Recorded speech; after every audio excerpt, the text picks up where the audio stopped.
Hank Aaron passing away Friday, leading to tributes to pour in, not just in baseball, but across all sports. And Harold, it has been a sobering day as baseball has to yet mourn another loss of a titan of the game. Yeah, I mean, we learned this morning around 10 o'clock in the morning, and it's been nonstop.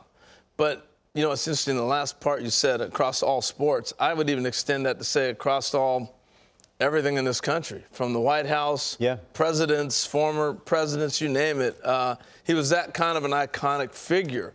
And if you look back at it, it was the time in which he lived. And it's not just the home run record that he broke and chasing Babe Ruth, but it was the time what he did it in. If you do it now in 2021, people aren't sitting there giving you death threats because you might pass somebody who's white on the home run list. Right. You know, and have witnessed Kennedy's assassination and Dr. King and Malcolm X and everybody else in that generation.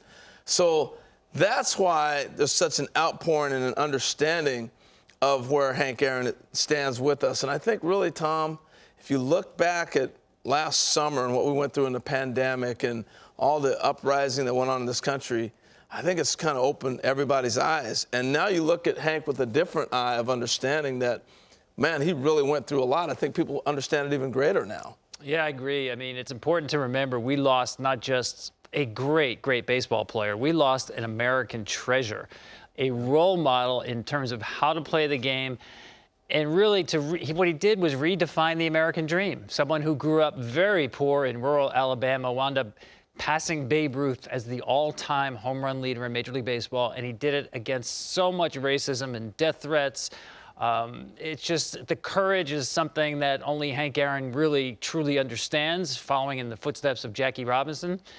And truly one of the greatest players ever who did everything on a baseball field well. He once said that growing up, he admired Joe DiMaggio. And in a similar vein, that was Hank Aaron. Nothing really flashy, but everything well. And much more on a side note here. Number 44, right? Famous number 44, the number retired by the Braves and the Brewers. He hit exactly 44 home runs 4 times. Nobody else in baseball history did that more than twice. He hit home run number 714 off number 44 of the Dodgers, Al Downing.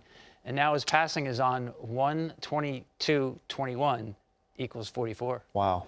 Wow. I mean, there's so many great, so many great stats associated with Hammer and Hank Aaron. And over these next several minutes, we'll be giving tributes and talking with those that knew and played against Hank Aaron. Let's hear from Commissioner Rob Manfred, who released this statement earlier on Friday. Hank Aaron is near the top of everyone's list of all-time great players. His monumental achievements as a player were surpassed only by his dignity and integrity as a person. Hank symbolized the very best of our game, and his all-around excellence provided Americans and fans across the world with an example to which to aspire.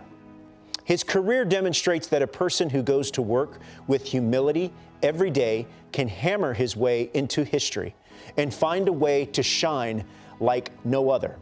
Hank eagerly supported our efforts to celebrate the game's best and to find its next generation of stars, including through the Hank Aaron Award, which recognizes offensive excellence by Major League players, and the Hank Aaron Invitational, which provides exposure to elite young players.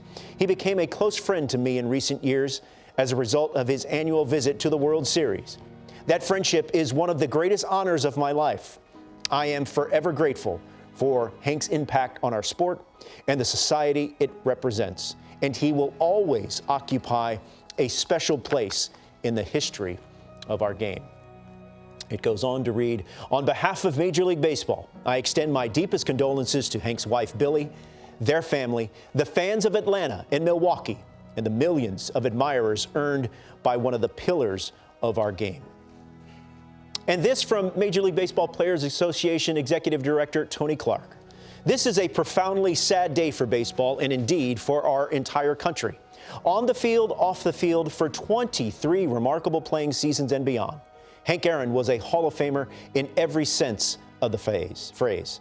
Generations of players have walked and will continue to walk on a trail that Hank Aaron blazed with his determination, courage, singular talent, and grace.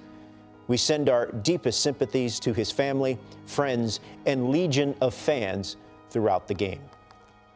You know, in both those statements, Tom, words like humility and grace, they were used, an elegance about him. I go back to when Barry Bonds was chasing and ultimately surpassed Hank Aaron's home run record.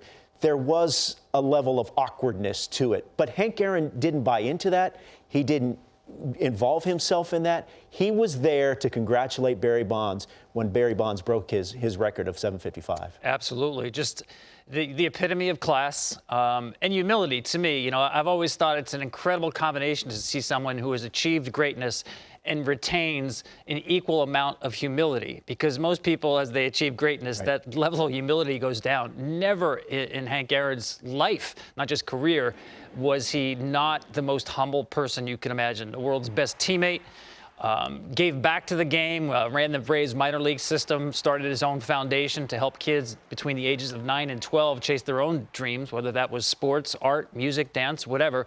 I think of the humility of Hank Aaron is probably the first thing, actually, that I think about. He never sold himself. He once said that as a hitter, he thought he was the most dull hitter in the world. And by that, he meant there was really nothing flashy. He said, I just tried to do everything the right way. That's Hank Aaron. You and Tom had a chance to spend some time with Hank Aaron just last month. Yeah. But of course, he was remote, and you guys were here at the MLB Network studios as part of an hour-long special for the Hank Aaron Awards. What was that experience like? Oh, it was great. I mean, anytime you get to see Hank or talk to Hank, fortunately, in the positions we've been in this sport, and particularly me coming off the field, I've gotten to know Hank for many, many, many years. Sitting with him at the World Series like the commissioner talked about. That was always my treasure of the World Series. I could not wait to go sit in the commissioner's suite, whether it was Commissioner Seelig or Commissioner Manfred now, and hang out with Hank Aaron and watch the baseball game and talk baseball with Hank. You know, so whether it was in person like that or on a Zoom call, when I look back at the interview we did with him for the Hank Aaron Award last month in December, he was sharp. He was with it. Yeah. He engaged in it. But I remember I was talking to Tom about this, and you can probably echo the sentiment of this. When we finished that show, I started thinking of all the years, because of where we're at, technology and advance with sports stations all over the place. Yeah. He didn't grow up with that in his time. It was one game of the week on, that's right, you know, different things like that. That was really the first time he's had a major tribute like that, where this is the Hank Aaron show. And we did highlights, and Tom had an essay, and we asked questions, and I think he really, for the first time, was like, man, this is really cool. Mm-hmm. It was pretty amazing that night. Yeah, I was blown away, and I think you're right. I think because he was really kind of an understated player, the way he played the game, I don't think he ever got proper attention. It's hard to say this about someone who's one of the best players of all time, but I think historically he's actually been underrated. So that day I did feel like that was a real appreciation of Hank as a player and as a person. And my favorite part was when I asked him about what he was most proud of. Yeah. I mean, this is a guy with records like the stars in the sky. All these things he could choose from. I asked him, what are you most proud of? And he talked about getting runners in from the third base when he was at bat. He hated striking out. Yeah. It, again, is about being the ultimate teammate, not being selfish. He rarely used the word I. It was about getting guys in from third base to be the best teammate he could be. That, to me, was quintessential Hank Aaron. As much as he's accomplished, it was about being a team player. I mean, it's like one of the greats playing when Michael Jordan played, and you get overlooked. You know, whether Karl Malone or whoever you might be, Charles Barkley, they had great years, great careers, amazing. Had they been at any other time, we'd have been talking about them as the greatest ever. He played when Mickey Mantle played, when Willie Mays played, when Roberto Clemente was coming on. You know, Seaver, he played during some of the greatest of all time. Koufax, he owned Sandy Koufax. You know, but it's just Hank doing his thing every day. Oh, I'll hit 375. I know the fence is 370. You know, I'll just catch it and throw it in. It's not a basket catch. You know, it's just, but he was just, you look at the numbers, and it's staggering what he put together over his career. And at the end of the day, he stands at the top of the mountain with the numbers. Well, speaking of Mickey Mantle said of Hank Aaron back in the day, as far as I'm concerned, Hank Aaron is the best baseball player of my era.